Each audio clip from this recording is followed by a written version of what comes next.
கருவாடுனா நெறைய பேருக்கு பிடிக்கும். சில பேருக்கு பிடிக்காதுங்க. ஆனா நான்லாம் வந்து கருவாடுன்னு சொன்னாலே எச்சி முழுங்குற ஆளு நானு. என்ன போய் கருவாடு சாப்பிடக்கூடாதுன்னு சொன்னா எனக்கு மனசு எப்படி இருக்கும்? நான் கருவாடு சாப்பிட்டே கிட்டத்தட்ட 8 மாசத்துக்கு மேல ஆகுதுங்க. கருவாடு மட்டும் இல்லங்க. நான்வெஜ்ல மட்டன் மட்டும் தான் சாப்பிடணும். முட்டை, இறாலு, மீனு, நண்டு, சிக்கன் கூட சாப்பிடக்கூடாதுன்னு சொல்லிட்டாங்க. ஏன்னா எனக்கு கொஞ்சம் அரிப்பு பிரச்சனை இருக்கு. அதனால நானும் ஒரு 3 மாசம் தாக்கு பிடிச்சேங்க. மட்டன் மட்டும் சாப்பிட்டுக்கிட்டு. அதுக்கப்புறம் வந்து என்னால முடியல. அதனால வந்து சிக்கன் மீனெல்லாம் போற உசுரு வந்து சிக்கன் மீன்லயே போகட்டும் அப்படின்னு சொல்லிட்டு அதை நான் சேர்த்துக்க ஆரம்பிச்சிட்டேன். ஆனால் அதிகமாக வந்து இந்த அரிப்பு பிரச்சனைக்கு வந்து கருவாடு தொடவே கூடாது அப்படிம்பாங்க. அதனால் வந்து அதை நான் சாப்பிடாமலே தான் இருந்தேன். நானும் ஒவ்வொரு டைம் சந்தைக்கு போகும்போதும் சந்தையில் எப்படியும் ஒரு 2-3 கடையாவது கருவாட்டு கடை இருக்கும். அதை கிராஸ் பண்ணி போகும்போது அதையே பார்த்துக்கிட்டே போவேன். எனக்கே என்ன நினச்சா பாவமாக இருக்கும். நான் கருவாட்டு கடையை பார்த்துட்டு போகிறத பார்த்துட்டு எங்கள் மாமா அங்கே என்னத்தை பார்க்குற, உனக்கும் கருவாட்டுக்கு தான் ஆகாதுல, இந்த பக்கம் வா அப்படின்னு சொல்லிட்டே அழைச்சிட்டு வருவாங்க. எனக்கு சிக்கன் மட்டனை விட கருவாட்டு குழம்பு கருவாட்டு வறுவல்லாம் எனக்கு அவ்வளோ பிடிக்குங்க. அது எவ்வளோ எனக்கு பிடிக்குங்கிறது எங்கள் மாமாவுக்கு நல்லாவே தெரியும். இருந்தாலும் அவங்களுக்கு மனசு கேட்காது.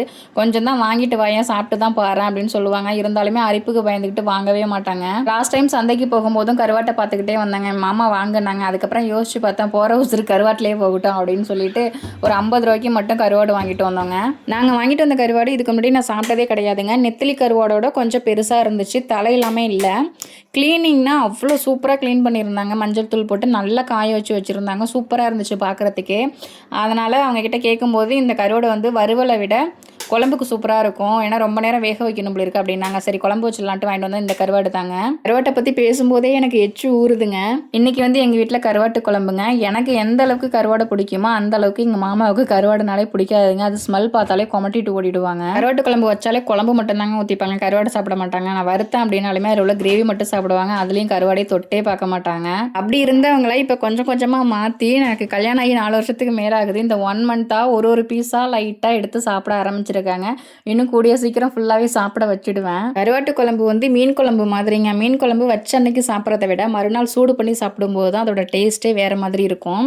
அதே மாதிரி தான் கருவாட்டு குழம்பும் அன்னைக்கு வைக்கிறத விட மறுநாள் வச்சு சூடு பண்ணி சாப்பிடும்போது ஐயோ அதோட டேஸ்ட்டு அப்படியே தேனாமிருந்த மாதிரி இருக்குங்க.